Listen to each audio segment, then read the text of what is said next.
अस्सलाम वालेकुम।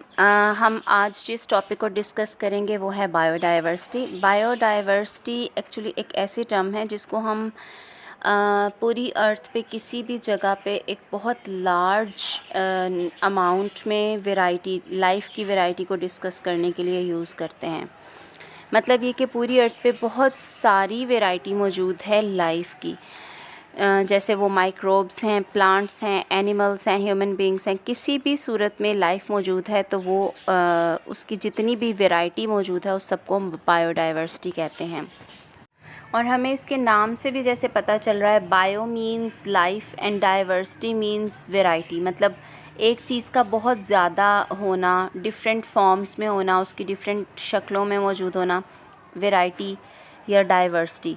और उसका बहुत सारी शक्लों में, फॉर्म्स में मौजूद होना और बहुत सारे एरिए पे उसका मौजूद होना, ये डाइवर्सिटी है। प्लांट्स की डाइवर्सिटी को हम फ्लोरा कहते हैं। किसी भी जगह पे सपोज़ हमारे पास कोई भी इकोसिस्टम, किसी भी इकोसिस्टम की एग्जांपल ले सकते हैं। हमारे पास सपोज़ एक गार्डन है, उस गार्डन में जितनी भी तरह के प्लांट्स मौजूद हैं वो वहाँ का फ्लोरा है।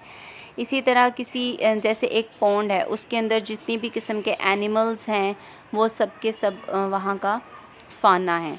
मींस के एनिमल्स की वैरायटी को हम फाना कहते हैं। इस इतनी वाइड रेंज्ड बायोडाइवर्सिटी का कोई ना कोई मकसद होगा, तो यकीनन इसके बहुत सारे इम्पोर्टेंस हैं, इसके बहुत सारे पर्पसेस हैं। अगर हम प्लांट्स की डाइवर्सिटी की बात करें तो हमें इस बात को बहुत अच्छे तरीके से हम पहले से ही अंडरस्टैंड करते हैं कि किसी भी जगह पर, किसी भी इकोसिस्टम में जो मौजूद प्लांट्स होते हैं वो वहाँ के उस इकोसिस्टम के लिए बहुत इम्पॉर्टेंट होते हैं। रीज़न बिहाइंड, जैसे सबसे पहले तो ये अपनी ख़ुद भी फ़ूड की प्रोडक्शन ख़ुद ही करते हैं, और ना सिर्फ अपने लिए फ़ूड की प्रोडक्शन करते हैं बल्कि तमाम कंज्यूमर्स के लिए, यानी एनिमल्स, ह्यूमन बींग्स, सबके लिए फ़ूड की प्रोडक्शन की रिस्पॉन्सिबिलिटी प्लांट्स पे ही है। तो क्योंकि प्लांट्स जो हैं वो फोटोसिंथेसिस के ज़रिए से अपनी भी फ़ूड प्रिपेयर करते हैं और उस फ़ूड को फिर बाकी सब भी यूज़ करते हैं। इसके अलावा प्लांट्स की एक बहुत वाइड रेंज है जो कि डिफरेंट टाइप्स ऑफ ड्रग्स और मेडिसिन्स बनाने के काम आती है। तो इसका एक मेडिसिनल इफ़ेक्ट भी बहुत बड़ा है। इसके अलावा प्लांट से हम बिल्डिंग मटेरियल हासिल कर सकते हैं। जैसे लकड़ी से हम डिफरेंट काइंड ऑफ फर्नीचर और बिल्डिंग मटेरियल्स बनाते हैं। इसी तरह हम प्लांट से फ़ाइबर्स, डाइज़ और डिफरेंट टाइप्स ऑफ गम्स और रेजन्स भी हासिल करते हैं। गम्स और रेजन्स, रबर, जैसे कि जो डिफरेंट टाइप ऑफ रबर होती है वो भी हम मुख्तलिफ़ किस्म के ट्रीज़ से ही हासिल करते हैं।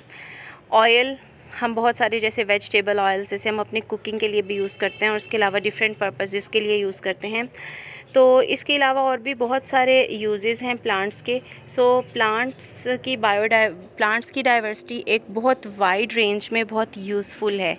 इसके बग़ैर इकोसिस्टम नहीं चल सकता। इसी तरह एनिमल की डाइवर्सिटी भी बहुत यूज़फुल है। इसका सबसे बड़ा जो इफ़ेक्ट है वो किसी भी इकोसिस्टम की मेंटेनेंस पे आता है। किसी भी सिस्टम की मेंटेनेंस के लिए एनिमल्स की डाइवर्सिटी बहुत इम्पॉर्टेंट है। और बहुत से बैक्टीरिया और फंजाई होते हैं जो कि न्यूट्रिएंट्स का बैकअप करते हैं, मतलब न्यूट्रिएंट्स को फिर से मिट्टी में एब्ज़ॉर्ब करते हैं। जैसे जो डेड एनिमल्स और डेड प्लांट्स बॉडीज़ होती हैं उनको डीकम्पोज़ करते हैं। तो जो बैक्टीरिया और फंजाई होते हैं वो जब डेड एनिमल्स और प्लांट बॉडीज़ को डीकम्पोज़ करते हैं तो डीकम्पोजिशन के बाद उनकी बॉडी में जितने भी न्यूट्रिएंट्स होते हैं वो फिर से एटमॉस्फेयर में चले जाते हैं, जिनको फिर से यूज़ किया जाता है और ये सिस्टम चलता रहता है।